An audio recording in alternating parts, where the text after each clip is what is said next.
تعصب. تعصب. والتعصب هي بداية العنف، الغلو عندهم في الرأي. والعنف هو اللي يؤدي للإرهاب. يعني ما هو التعصب تطرف، عنف، إرهاب. بسم الله الرحمن الرحيم. Lord of mercy. Well, no, we don't have the time for no error. Lord of mercy. Them back up on the original straight terror. Alongside the social hardcore. Big things. Yeah, man, throw them in the fire.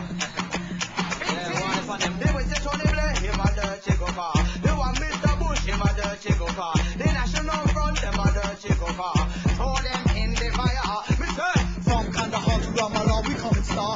Peace to Hamas and the Hezbollah. OBL, Booby like a shining star. Like the way we destroyed them through Tawa. Ha ha.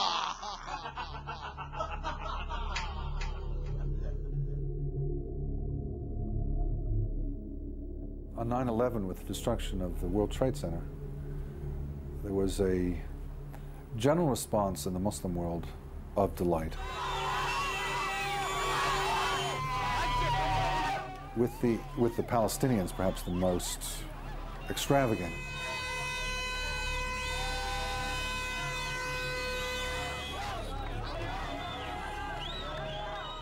Two weeks before 9/11, the Mufti of Palestine, Ikrim al-Sabri, who's the senior religious figure in the Palestinian Authority, on the radio openly prayed for God to destroy Israel, Britain, and the United States.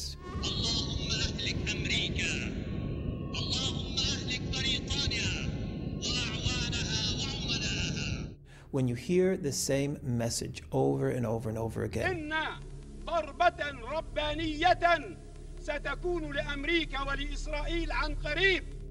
it becomes part of the way you see the world.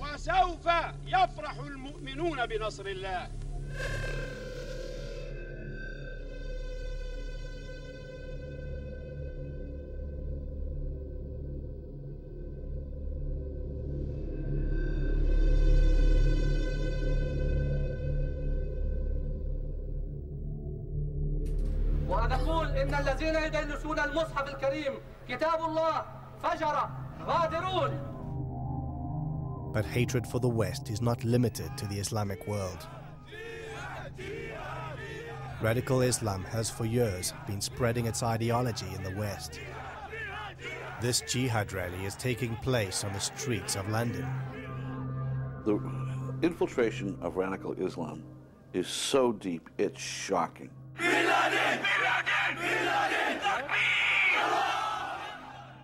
And everyone's in denial about it.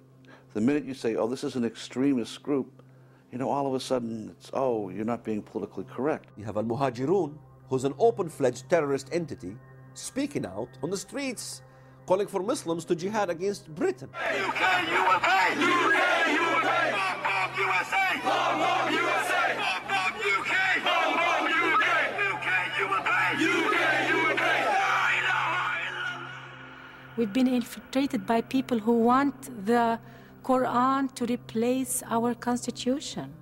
أنا رحت سنة 95 لقيت خطب بتقول إن هم منطلقين للبيت الأبيض خلاص من المساجد، من بعض المساجد. يعني إيه منطلقين للبيت الأبيض؟ يعني كان واحد بيقول في خطبته إن إحنا ذاهبون دلوقتي إلى البيت الأبيض علشان إن شاء الله ينتصر الإسلام ويتحول البيت الأبيض إلى البيت المسلم. يعني هيروحوا يحتلوا البيت الأبيض يعني ولا؟ لا، بسواد الإسلام وأفكاره سوف يتغير البيت الأبيض. Hamas has the largest infrastructure of all terrorist organizations on American soil today. They are not trying to be part of the American way of life. They are not trying to be part of our culture. They are here with an agenda to make Islam the law of the land. Just to show where our loyalty belongs to. You see this flag here? It's going to go on the floor. And to us, our loyalty does not belong to this flag. Our loyalty belongs to Allah subhanahu wa ta'ala. Takbir! Allahu Akbar! Allahu Akbar! Of course, not all Muslims are like that. But we've been infiltrated with this kind of agenda. And America has to wake up because we are strangling ourselves with our political correctness. There is tremendous deception in terms of saying one thing publicly and another thing privately. Yasser Arafat obviously was the master of this dual agenda in terms of openly supporting pluralism or nonviolence or condemning terrorism. I condemned completely these terrorist activities. And then secretly or behind closed doors supporting it.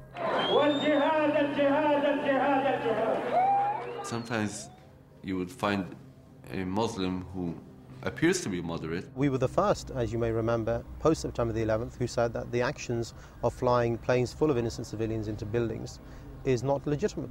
But in his deeds, he's not as moderate as he is. We are here to talk about the Magnificent 19. Those who 2 years ago today split the world into two camps, into the camp of Islam and the camp of non-Islam or kufr. Those who revived the obligation of jihad worldwide. The Magnificent 19, they were praising the hijackers, celebrating the attacks on New York. The deception is so high and so successful that I'm afraid we're losing the battle.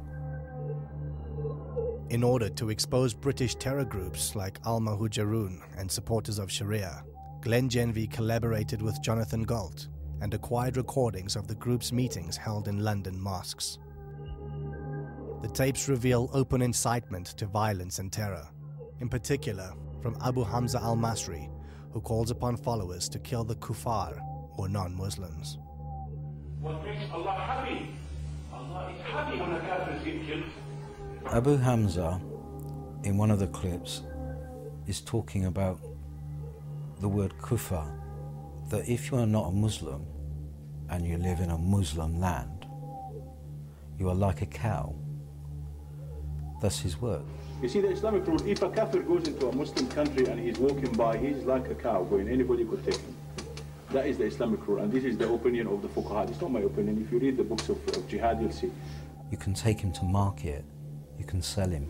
Kafir is walking by, he went inside, you catch him, what are you doing here? Then he's a boot, you can sell him the market. You can kill him. If Muslims cannot take them to the